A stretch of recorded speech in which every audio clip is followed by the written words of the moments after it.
Bonsoir à tous, merci d'être avec nous.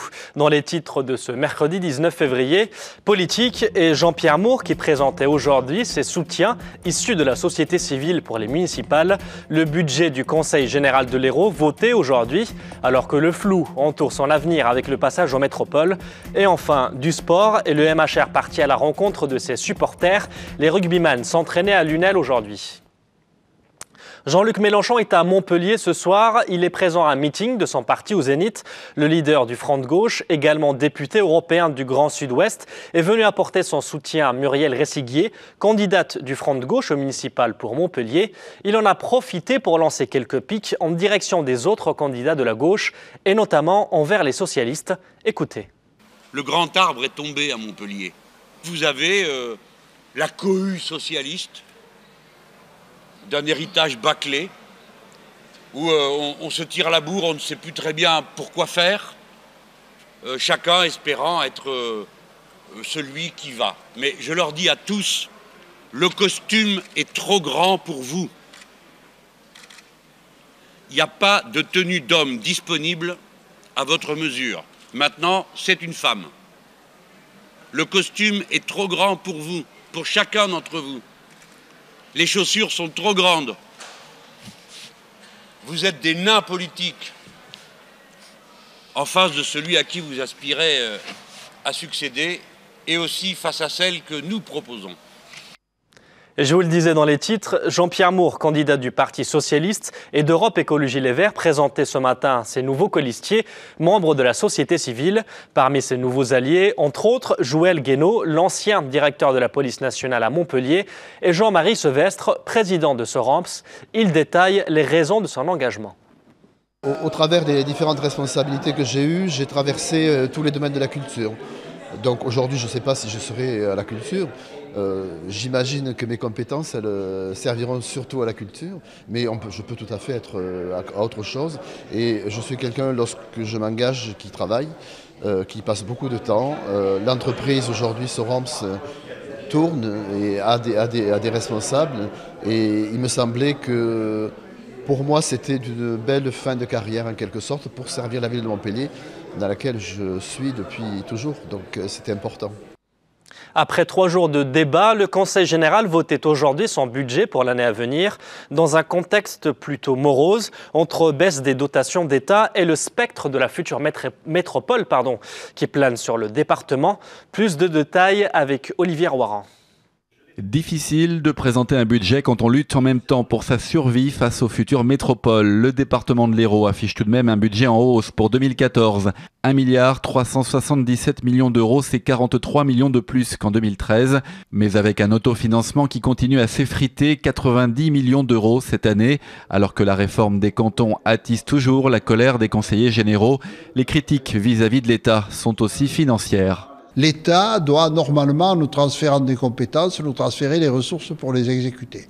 L'État ne le fait pas.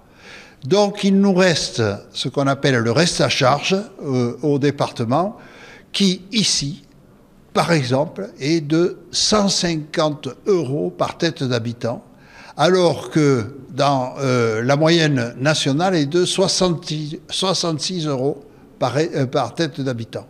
Et avec une forte demande sociale dans l'Hérault, le département va devoir assumer une augmentation des allocations versées au titre du RSA, plus 12,4% pour 2014.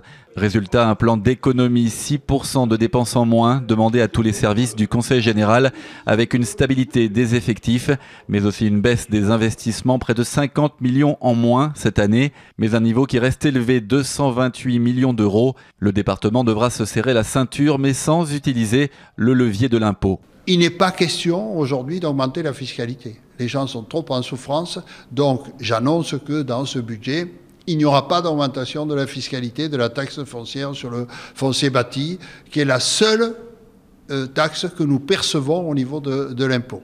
Et le budget 2014 du Conseil général de l'Hérault a été adopté. Seuls 3 élus de l'opposition UMP ont voté contre. Ils étaient une cinquantaine cet après-midi devant le rectorat de Montpellier. Professeurs et parents d'élèves se mobilisaient contre les baisses des dotations dans l'enseignement public. Parmi eux, des représentants du collège François Rabelais. Écoutez. On a un taux d'encadrement qui se dégrade encore par rapport aux années précédentes.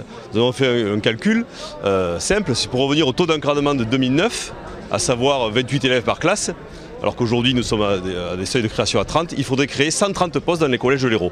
On en est loin et c'est pour ça que le SNES et d'autres organisations nous réclamons donc une dotation supplémentaire de la part du ministre afin de montrer que l'éducation est vraiment une priorité nationale. La solution, c'est qu'on puisse nous donner quelques heures supplémentaires sur la DGH, qui soient des heures postes et non pas des heures supplémentaires années comme on les appelle, parce que les collègues en font déjà beaucoup. Après 2 succès de prestige face à Toulouse puis Perpignan, le MHR voit enfin le bout du tunnel après un début d'année plutôt poussif. Un retour au succès que les rugbymen montpelliérains ont partagé avec leurs supporters aujourd'hui à Lunel, où leur entraînement était délocalisé. Mais le sérieux reste de mise avant le choc de ce week-end contre Clermont. Combativité est le maître mot pour le MHR. Après leur écrasante victoire le week-end dernier contre Perpignan, les hommes de Fabien Galtier veulent récidiver l'exploit contre Clermont. Mais ils le savent, ceci est une autre paire de manches face à une équipe qui reste invaincue à domicile depuis 70 matchs. Montpellier a pour la première fois gagné à Toulouse. Après je sais que c'est compliqué, c'est voire quasi impossible, mais pourquoi pas une première victoire à Clermont. On a le droit de rêver. À l'entraînement, on le voit, c'est beaucoup mieux. Et puis, on a plus de repères communs. Voilà, les joueurs qui sont arrivés après s'intègrent un peu plus. Voilà, c'est tout ça qui fait qu'aujourd'hui, cette victoire à Toulouse aussi nous a fait vraiment du bien dans la tête. Elle nous a reboosté. Et aujourd'hui, c'est pour ça qu'on est sur une bonne dynamique. Les Montpelliérains savent qu'ils ont un potentiel, notamment en attaque, mais préfèrent rester prudents face à un adversaire plus coriace, qui est le leader du top 14. Donc voilà, il faut rester concentré, il faut peut-être aussi avoir cette petite peur, cette boule au ventre qui fait qu'on se surpasse. Et en tout cas, j'espère que justement on continuera sur la lancée du jeu qu'on produit en tout cas. Même si il n'y a pas la victoire au bout, au moins les accrocher et au moins faire un gros match dans l'animation offensive. Rester humble comme on l'est et c'est sûr que s'il y a possibilité de faire quelque chose, on ne va pas non plus se priver, mais ça serait vraiment trop prétentieux de crier haut et fort qu'on va faire un résultat là-bas. Rendez-vous donc samedi pour un match entre le premier du championnat et son dauphin, dans un match où le spectacle sera donc présent, mais pour le MHR, qu'une seule règle, rester unis. Sport toujours et le MHB qui reçoit Tremblay ce soir pour le compte de la 16e journée. Le MHB qui annonce le départ de Michael Robin, le gardien relégué au 3e rang derrière Arnaud Siffert et l'indétrônable Thierry Omeyer, partira en prêt à Barcelone jusqu'à la fin de la saison et rejoindra Cesson l'année prochaine. Il y aura également du basket ce soir. Le BLMA reçoit pour le compte de l'Euroleague les Hongroises de Unica Sopron, un match décisif pour la qualification au tour suivant. Et pour finir ce journal, je vous emmène en l'air faire un tour de Montgolfière à Sommières. La 2e édition du festival Montgolfiade se tiendra du 28 février au 2 mars. Un week-end où les passionnés de Montgolfière se retrouvent pour faire découvrir cet engin d'un autre temps. Maxime Maistre et Ahmed Ramani ont fait leur baptême de l'air. Mais d'où nous vient cette vue? Est-ce celle d'un bateau, d'un avion ou encore d'un hélicoptère? Eh bien aucun des trois. Cette vue, c'est celle de la montgolfière. Cet instrument étrange et qui suscite beaucoup de curiosité de la part des habitants de Sommières est beaucoup plus facile à piloter qu'il n'y paraît. Donc vous avez du gaz, un brûleur, une bulle d'air chaud, on monte, on chauffe, on descend, on laisse refroidir. Alors on dirige rien du tout, on se laisse porter par le vent. C'est ça qui fait le charme du ballon. D'accord.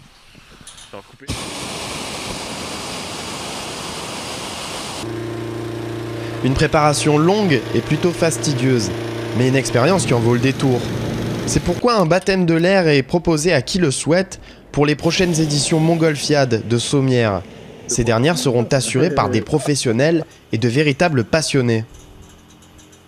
Le 28 au 2 mars, ce sera la 2e édition des Montgolfières de Sommières.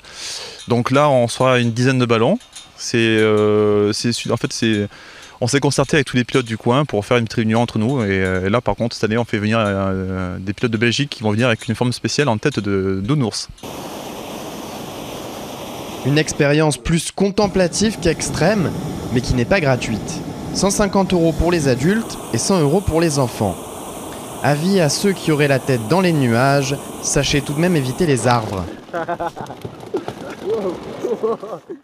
Voilà, c'est la fin de ce journal. Merci de l'avoir suivi. Prochain rendez-vous à 20h30 pour votre journal régional.